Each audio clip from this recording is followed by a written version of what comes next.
I thank you, sir, for giving the opportunity. Sir, I stand to oppose the Government of National Capital Territory of Delhi Amendment Bill 2023. Sir, let us deal with Article 123. In 2017, Supreme Court in Krishna Kumar held that the ordinance cannot be made to serve an oblique purpose. An ordinance cannot be made to perpetrate a fraud on the constitutional process and to achieve a purportedly oblique purpose. Supreme Court has repeatedly stated ordinance making powers are not routine legislative powers and are supposed to be used solely in emergent situations. The word that has been used by Supreme Court in terms of ordinance is necessity and immediate action, which indicate that ordinance making powers are not to be used on mere whims. This is what this government has done. The court held that where ordinance making powers is based on extraneous grounds and the purpose of ordinance was to perpetrate a constitutional fraud, the courts will interfere and strike down such ordinance. I hope that third time again you lose this case in Supreme Court. What was this ordinance if not petty politics, sir? In the garb of lawmaking within 8 days of Supreme Court judgment, the purpose was mala fide because it snatched the mandate of the electorate and gave it to an unelected civil servant. This is constitutional fraud being perpetrated in broad daylight. Sir, may I give you an example of what the government proposes to do? Sir, you are a very seasoned politician, a senior politician. Look at section 45I4. It requires that before issuing any order, a minister must submit his proposal to Chief Secretary, Chief Minister and Lieutenant Governor. And the list of that matters submitted to LG is expansive. It includes 45I4, matters likely to affect peace and tranquility of NCDT, 45I4 subsection 9, any other matter of administrative importance which the President of India may consider necessary. This basically means that before doing anything at all, the ministers will have to seek the permission of Shri Amit Shah.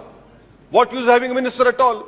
Similarly, sir, let us look at section 45J subsection 3, which places a duty on the Secretary to Council of Ministers to bypass the CM and inform the LG. Similar clause 4 of 45J4 requires the department secretaries to determine that something is likely to cause controversy with the central government, Supreme Court, other state High Court.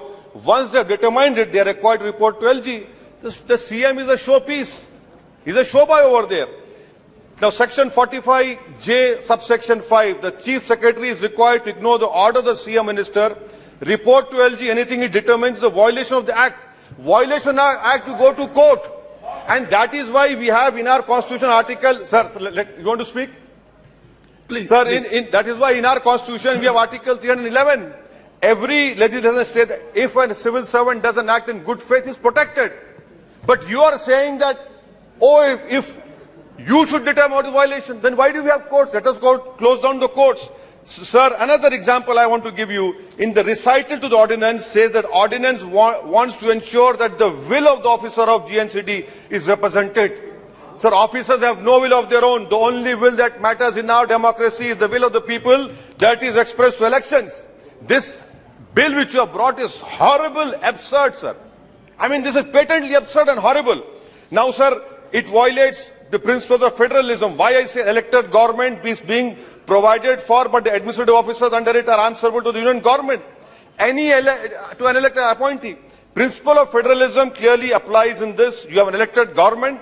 The elected government decides the policy, not the officials. I can understand the pressure which the ministers are facing, but for God's sake, don't put your pains on other elected governments. In this way, in the blatantly wrong way, sir. Sir, and I want to the Honorable Home Minister is here. He quoted Pandit Nehru. Let me quote what Nehru said in 1930 in Ludhiana State People's Conference in 1939. Nehru said the only final authority and paramount power that we recognize is the will of the people. And then in 1938, our freedom fighters moved a resolution in Haripura stating that the Purna Swaraj, what was that? It meant freedom for all of India, including princely states. The resolution said that the only kind of federation that can be acceptable is one in which states participate as free units, enjoying the same measure of democratic freedom as the rest of India. Now, the Honorable Home Minister says that they will do a better job. Yes, we know you did a fantastic job when lawyers protested. We know that you did a fantastic job by arresting only one community in Northeast Delhi riots. You did a fantastic job which will be written in annals of history on January 26 when farmers protested. So what is the point of taking more responsibility when you cannot discharge these responsibilities? Sir, but at the same time, it is unfortunate that it is a lesson for this Delhi government. You supported the removal of 370. So what goes around comes around. You cannot shout victim now. And sir, I want to know from the Honorable Home Minister replies, Atal Bihari Vajpayee government had tabled a bill in this house for complete statehood. Maybe you were there, sir, at that time. You placed a bill in this house for complete statehood. What is your policy? Why is the government demeaning the dignity of this august house? Take your political fights outside this house. We want to know what is your position on that, sir. And also, sir, please, if you want to end this farce, remove our 69th amendment. Remove this farce. Remove our 69th amendment. No need of that. And lastly, sir, why are you opposing this man? He is your genetically modified product. He came out of your think tank. What went wrong? I'm surprised. We knew that he was your man. He's still your man. Ideologically, he's the more closest to you. Maybe you want to use him for some rainy day when you're not in power. But that is a different chapter, sir. So I conclude by saying that I oppose this unconstitutional bill, which violates federalism, which is part of the basic structure of our constitution. This is completely wrong.